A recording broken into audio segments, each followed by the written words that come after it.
Hivi umewahi kujiuliza ni kwa nini licha ya kwamba mtumishi wa Mungu anaweza akawawekea mikono na kuombea watu mbalimbali, lakini baadhi hupokea uponyaji wao na baadhi wengine huwa hawapokei uponyaji wao, japokuwa waliombewa wote na mtumishi mmoja? Bwana Yesu asifiwe. Mimi ninaitwa Mwalimu Daudi Mwarizo, na kipekee ninakukaribisha katika maisha ya ushindi.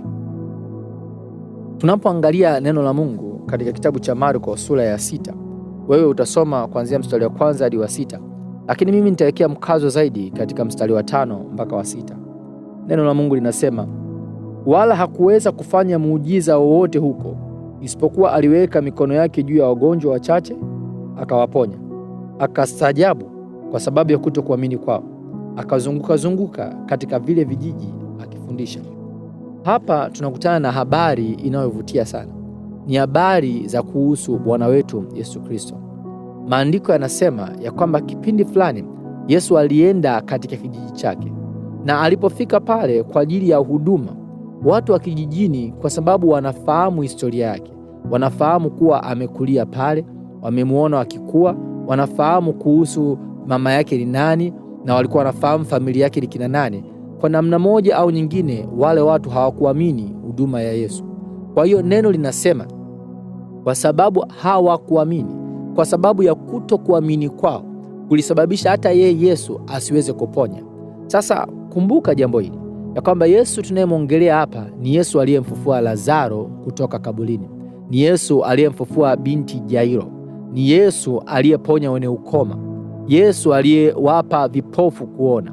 Kwa hiyo nguvu zake hazijabadilika, lakini kwa namna moja au nyingine, imani ya watu waliokuwa wanahudumiwa ilimzuia yeye asiweze kutenda kama vile anavyoweza kutenda. Hiyo inatuleta katika swali tuliloanza nalo. Kwa nini tunapoenda kuombewa, baadhi ya watu huonekana wanapokea muujiza wao, lakini wengine huwa hawapokei muujiza? Jawabu ni jepesi. Sababu kubwa ambayo inatengeneza utofauti kati ya watu hao aina mbili ni imani. Kuna watu ambao huwa wanaenda kuombewa kwa sababu mkumbo umewafanya waende kuombewa. Sasa hawa watu mara nyingi sio watu ambao wana uhakika kupokea muujiza wao. Inawezekana Bwana akawapa neema wakapokea muujiza, lakini hawaendi pale wakiwa na uhakika. Ila kuna watu ambao wanaenda kuombewa kwa sababu wanaamini ya kwamba Mungu atajibu maombi yao. Wale watu wana uhakika wa 100% kubwa ya kupata majibu yao. Imani ya mtu ina sehemu kubwa katika kupokea muujiza wake. Ndio maana utaangalia kila mara Yesu alipokuwa akiwaponya watu alisema, imani yako imekuponya. Watu wengi wanadhani ya kwamba linapokuja swala la uponyaji ni imani tu ya mtumishi wa Mungu ndio inatumika. Hapana, imani yako wewe unayoombewa nayo ina sehemu yake, kwa sababu Mungu atakapokuwa ameachilia ile nguvu ya uponyaji kupitia mikono au neno la mtumishi wake, ni lazima wewe ulipokee kwa imani na uanze kulitendea kazi. Kwa hiyo hapo inatuonyesha ya kwamba kinachowafanya wengine wapokee na wengine wasipokee muujiza ni imani yao. Neno la Mungu halibadiliki. Kumbuka, neno la Mungu linajieleza kusema kama limepimwa, limethibitishwa, ni kweli na hakika.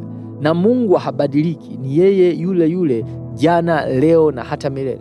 Kwa hiyo ina maana kama umekuwa ukiomba na hujapokea majibu yako, tatizo haliko kwa Mungu, tatizo lipo katika imani yako. Ni wakati wa kuongeza imani, ni wakati wa kuhakikisha unatumia imani yako kupokea kwa usahihi muujiza wako.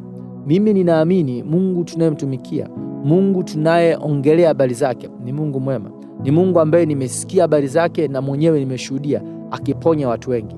Mungu anataka kuponye na wewe. Mungu anataka kuweke wewe huru mbali na kila aina ya magonjwa ambayo yanakusumbua. Lakini imani yako ina sehemu katika kupokea huo uponyaji. Ni lazima ukuze imani yako, ni lazima uongeze imani yako ili uweze kupokea uponyaji ambao Mungu ameandaa kwa ajili yako. Ninaamini jambo hili litaamsha shauku ya wewe kutaka kumjua Mungu zaidi, kutaka kukua zaidi. Kama ungependa kupata mafundisho zaidi, tafadhali subscribe katika chaneli na endelea kujifunza zaidi. Lakini kama ungetaka kuwasiliana nami kwa namna yote, kuna maelezo yako hapo chini, nitafute, alafu ninaamini tunaweza tukatafuta namna ya kukubariki zaidi, kukujenga zaidi, ili uweze kupokea muujiza wako. Uponyaji ni kwa ajili ya watu wote na uponyaji ni bure. Mungu akubariki, tuwasiliane.